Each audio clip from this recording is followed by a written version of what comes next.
èèyàn lé ẹ káàbọ̀ sí Mashola Gist TV. A sì máa kí ara wa pé happy new month nítorí èní ní ọjọ́ kẹta oṣù June 2025. Ẹ kú oṣù tuntun ẹ̀yin mùsùlùmí ṣe ti ń palẹ̀mọ́ fún iléyá. Àjọ máa ṣe ọdún ìláyọ̀ àtàlàfíà ni o. Ìdùnnú ayọ̀ la fi máa ṣe ọdún yìí. Ṣé ẹ ti ra aṣọ ọdún? Ṣé ẹ ti so àgbò mọ́lẹ̀? Ẹ jọ̀ọ́ tẹ́ bá ti pàgbó yín ẹ fi ránṣẹ́ sí Mashola Gist TV o. Ẹ̀yin èèyàn lé, mo kí gbogbo ẹ̀yin tẹ́ ń ṣe ọjọ́ ìbí lẹ́ni, gbogbo ẹ̀yin ọmọ June. Ẹ kú ọdún, ẹ kú ìyèdún, ẹ̀mí yín á ṣe púpọ̀ ọdún láyé o. Kí ló dé tí Mashola Gist TV tó fi ń kí gbogbo ẹ̀yin tẹ́ ń ṣe ọjọ́ ìbí? Nítorí pé ọjọ́ ìbí ó jẹ́ ọjọ́ pàtàkì nínú ayé àwọn ẹ̀dá. Kì í ṣe ọjọ́ tó yẹ kí a gbàgbé nínú ayé wa. Ẹlòmíì kò kí rántí birthday. Ẹ jẹ́ ká fira wa lọ́kàn balẹ̀, ẹ̀yin ará lé. Máa sáré lọ sọ́tùn, máa sáré lọ sósì, má tẹ́kẹ̀ ààrẹ. Kì í ṣe nǹkan tó dáa. Ó yẹ ká máa fúnra wa ní ìsinmi. Take a vacation, enjoy your life, relax your brain. Nǹkan tó dáa ni nínú ayé wa. Mo dúpẹ́ lọ́wọ́ gbogbo ẹ̀yin subscribers o. Gbogbo bẹ́ẹ̀ ṣe ń love gist mi. Tẹ́ ń comment, tẹ́ ń like, gbogbo ẹ̀ ni a rí o. A dúpẹ́ lọ́wọ́ gbogbo yín o. Ọlọ́run ọba aláàánú á dùn gbogbo yín nínú o. Gbogbo nǹkan tẹ́ bá ń dáwọ́lé a máa yọrí sí rere o. Ní agbára Ọlọ́run á bá mi gbọ́wọ́ yín sókè o.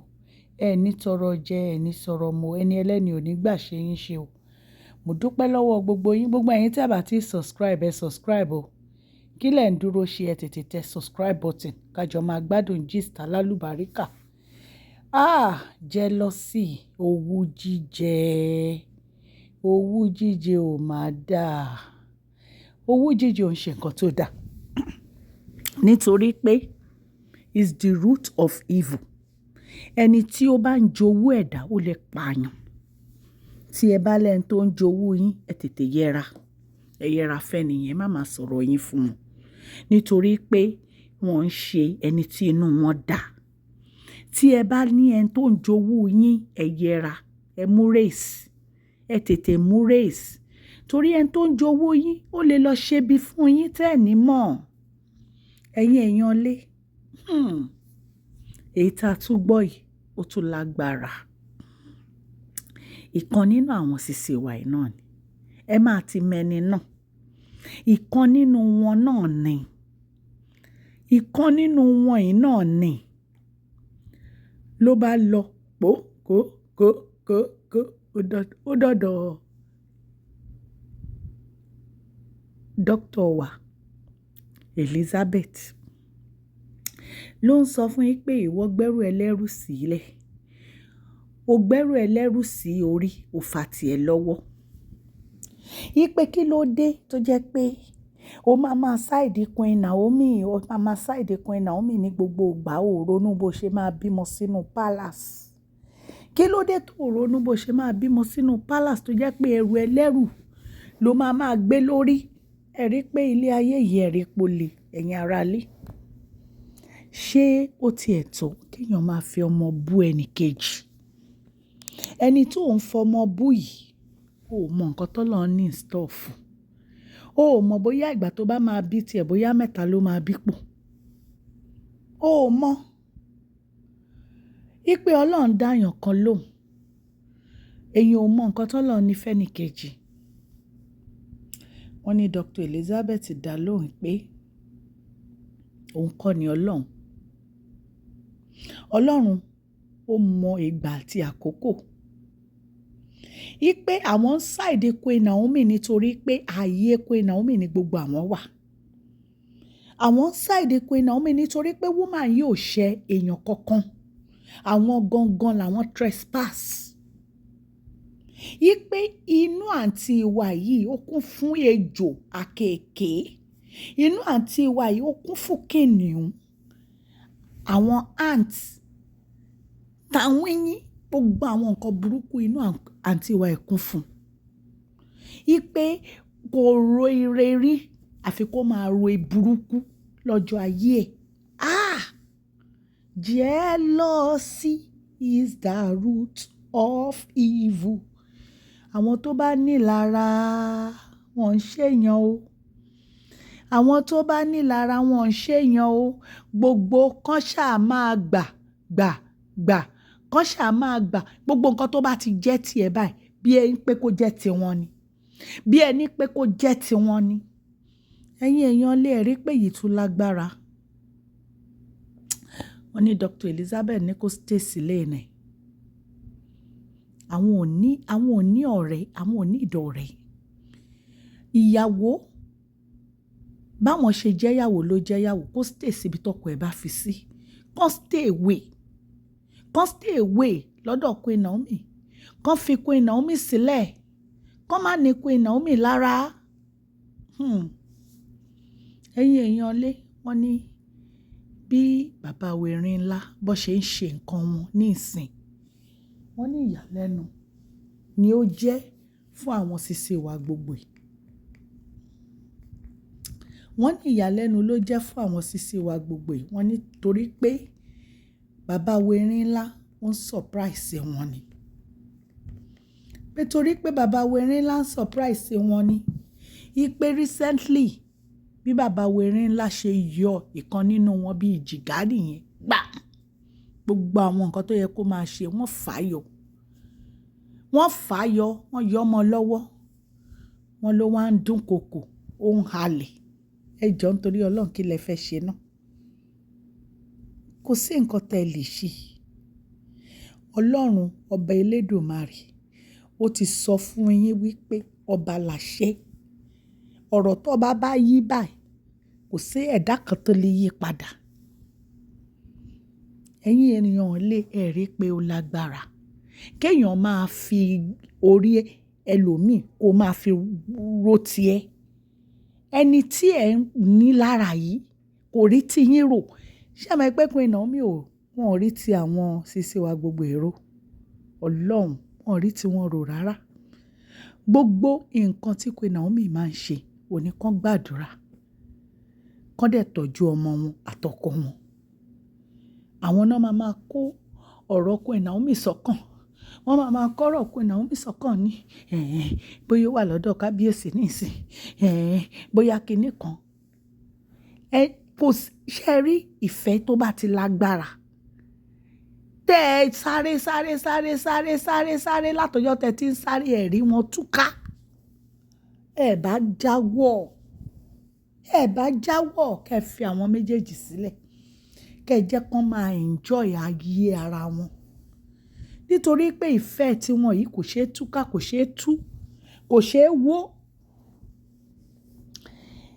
Kábíyèsí mọ̀ wípé kò sí ẹni tí ó ní ayé Queen yẹn ju Queen Naomi lọ. Ìtorí ẹni kábíyèsí fi ń tẹra mọ́ ẹ pé àwọn fẹ́ kí Queen Naomi padà wá sí inú ààfin. Wọ́n wá ní kán wá gba ààyè wọn padà. Ẹ wá ń pariwo. Ẹ ń kígbe wípé rárá kò sáàyè o. Wọn ò lè padà o. Who says that? Kò sẹ́ni tó lè gbààyè Queen Naomi. Kò sí ẹni tó lè gbààyè wọn. Nítorí pé ọba òkè ló fi wọ́n sí ààyè yẹn. Kò sẹ́ni tó lè tú wọn ká, kò dẹ̀ sẹ́ni tó lè lé wọn ní ipò. Ẹ̀yin èèyàn lé. Àfi kí Ọlọ́run máa ṣàánú fún wa o. A gbé irọ́ bàǹtàbàǹtà kalẹ̀. Nítorí pé kábíyèsí wọ́n yọ wọ́n kúrò nínú àwọn tó máa tẹ̀lé wọn lọ sí ibi tán fẹ́ lọ. Wọ́n ní Astana delegate tàbí nǹkan tán fẹ́ lọ. Wọ́n náà yọ orúkọ wọn kúrò. Wọ́n náà wá gbé irọ́ bàǹtàbàǹtà kalẹ̀ pé kábíyèsí àti Queen Naomi àwọn náà ṣokùnfà nǹkan burúkú tó ṣẹlẹ̀ sáwọn. Kábíyèsí ti mọ̀ pé o ò lè lọ bẹ̀ torí tó bá lọ ó máa búga ni. Ó máa lọ búga ni. Wọ́n ti mọ irú èèyàn tó jẹ́. Ó yẹ kẹ́yìn ara ilé ti mẹ́ni tí mò ń bá wí. Wọ́n ti mọ irú èèyàn tó jẹ́. Àwọn nǹkan kí kábíyèsí gan mọ irú ibi tí wọ́n máa mú àwọn kọ̀ọ̀kan yín lọ. Ó yẹ kí kábíyèsí mọ irú ibi tí wọ́n máa mú. Àwa ń ṣe gist wa ni àwo báyàn kọ́kọ́ jà, àbáyàn kọ́kọ́ bínú, àdárúkọ èèyàn kọ́kọ́ o. Nǹkan tá gbọ́ la wá torchlight sí. Ó yẹ kán mọ ibi tí wọ́n máa mú yín lọ. Torí pé ìdójútì bàbá wẹ̀rin náà ò fẹ́ ìdójútì rárá. Torí ẹ̀ náà fi fa orúkọ wọn yọ. pé rárá o, ẹ tẹ̀lé àwọn lọ bí o. Wọ́n láwọn táwọn fẹ́ kán tẹ̀lé àwọn ti mọ̀ wọ́n. Àwọn èèyàn gidi, àwọn ti mọ̀ wọ́n. Bí a ṣe gbọ́ náà nìyẹn tán ni ó lọ ń bá àǹtí wa kan náà jà nínú wọn. Wípé àwọn ló ń support Queen Naomi. Ẹni ẹlẹ́ni ò ní support Queen Naomi. Ṣé èjì téèyàn wà yìí lèèyàn máa bá yàn jà? Ẹjọ́ ẹ̀yin ara lé tóbìnrin bá ti ń 50 ó yẹ kó yí padà.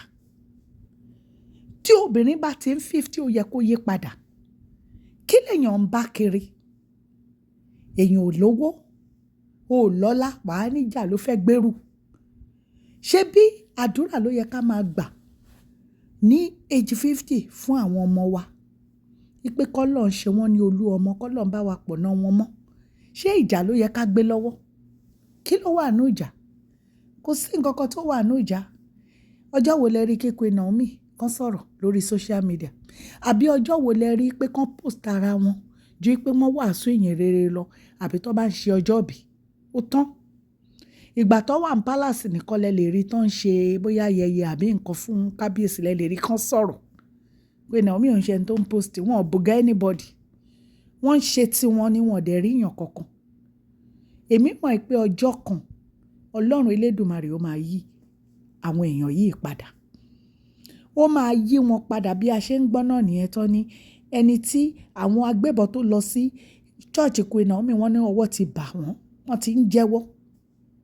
Wọ́n ti ń ka àwọn èèyàn burúkú tó rán wọn níṣẹ́. Èmi dẹ̀ mọ̀ pé Ọlọ́run Elédùmarè ó jẹ̀dá lọ. Kò jẹ́ bó ṣe jẹ́ ẹ̀yin èèyàn lé tá bá tún gbọ́ update máa fún yín. Allegedly ní gbogbo àwọn nǹkan tí mò ń sọ yìí. Ṣé ẹ mọ̀ mo ṣe máa ń sọ? Nǹkan tá gbọ́ láwá torchlight sí. Ọlọ́run Elédùmarè á gbọ́ àdúrà Queen Naomi o. Gbogbo àwọn ọ̀tá tí wọ́n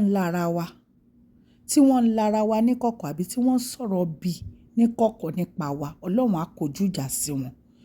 Gbogbo wa la máa borí ọ̀tá. Ọ̀tá ilé ọkọ, ọ̀tá ilé bàbá, ọ̀tá tó ń ṣe bí ọ̀rẹ́ tó dẹ̀ jẹ́ ọ̀tá ni, tó ń sọ̀rọ̀ nípa wa ní ìkọ̀kọ̀. Gbogbo wọn báyìí l'Ọlọ́run máa dojú tì. Ẹ̀yin èèyàn lé, mo dúpẹ́ lọ́wọ́ ẹ̀yin subscribers o. Ọlọ́run á bá mi gbọ́wọ́ yín sókè. Ẹ̀yin tẹ́ bá ti subscribe, ẹ tètè subscribe o. Ẹ subscribe o. Ó ṣe pàtàkì fún channel wa. Prize giveaway is coming. July 15. Èèyàn 40 la mú. Ẹ comment. Bí ẹ ṣe lè rí prize giveaway gbà ní. Ẹ comment. Ẹ share, ẹ like. Ọlọ́run Elédùmarè á dùn gbogbo wa nínú. Orúkọ mi ò yí padà, Máṣọ́lá ni orúkọ mi, Yorùbá ni à ń sọ lórí ìkànnì yìí. À ń sọ nítorí pé a fẹ́ gbàgbé àṣà àti èdè wa dẹ̀ tún sọ fún ọ̀pọ̀lọpọ̀ àwọn tí wọ́n gbọ́ Gẹ̀ẹ́sì. À ń sọ̀rọ̀ nípa celebrity gist, royal gist, politics àti gbogbo nǹkan tó ń ṣẹlẹ̀ ní agbègbè orílẹ̀-èdè bàbá wa ní ilẹ̀ Nàìjíríà. Tẹ́ bá ti subscribe, ẹ tẹ notification bell yín kẹ́ ẹ subscribe so that a bá ti post any gist ẹ máa rí. Òkè ni ọlá yín á máa lọ, ọlá yín ò ní lọ ìsàlẹ̀ láéláé. Má gbàgbé kẹ́ fún fídíò yìí ní thumbs up o. Ó ṣe pàtàkì fún channel wa. Please share this video, like and subscribe. God bless you all. Mashola Gist TV, love you all.